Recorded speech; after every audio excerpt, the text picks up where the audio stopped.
and allows you to retire comfortably because you have pension income. It's like you're buying or funding your own personal pension. Now, the question is based on where the annuity rates are at today.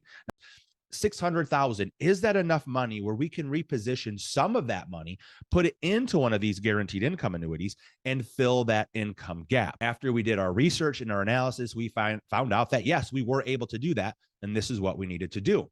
So what we ended up doing is, out of the $600,000 that they had in their 401k or their IRA, we had to roll over just under $400,000. You're going to see right here that their solution to solve that income gap and solve that problem, they needed $392,000.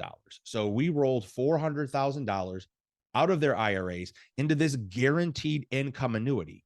What this is going to do for them is it is going to ensure that it fills that income gap, and that 5 years from now, when Jack wants to retire, whether the market is up, whether it's down, whether it's stagnant, just kind of move sideways, none of that matters.